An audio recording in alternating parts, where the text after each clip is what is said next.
Another beautiful day to work on the Airstream. Let us show you what we've done so far. Let's get into it. Yeah! From our last video, I showcased the back of the Airstream. We finished off taping all of the edges, the floor, and everything we didn't want to get the plaster on and the micro cement. So that's all good to go and done. The very first primer layer is the Aqua Defense layer. This is pretty obvious. We want to do the water and crack isolation membrane layer first, and it's, as the name implies, this is what we need to make sure that the micro cement does not separate and is as strong as it possibly can be. Plus, this is all waterproof, so as long as this is done properly, we will make sure that the micro cementing is done, and it gives us an easier job later on. So we'll lay this on very thin, and we mix it up really well, since there's a little bit of water separation when you first open it. While she was doing that, I worked on the front 2/3 of the Airstream, and I was just masking all of the edges. I was getting really clean lines. It's pretty hard to remove the plaster, that primer layer of the Aqua Defense, if it dries on anything other than like your skin. I mean, it's hard to get off your skin too, but on the wood, on the aluminum, and anything else, it's pretty difficult to remove. So Chelsea got the first layer in the bathroom complete.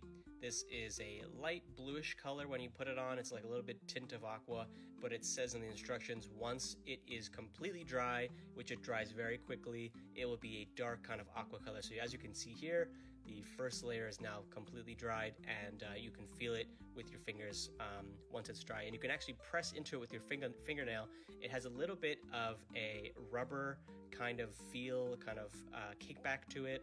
And this is Chelsea putting on our second layer in the bathroom, and you can see the consistency here. I wanted to showcase that it's thick but still runny enough that you can roll it on with a regular paint roller here, and it gets everywhere. Literally, the first time we weren't running gloves, we weren't running long sleeve shirts or anything, so we figured that out quickly.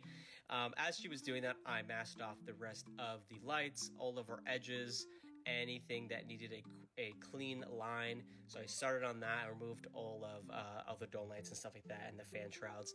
So that was the first thing that we needed to do for the first half, and I started taping everything. We needed some more materials, so we went and did that next. And lastly, as I was doing that, I'm seeing that I'm going to need to get more parts for the windows.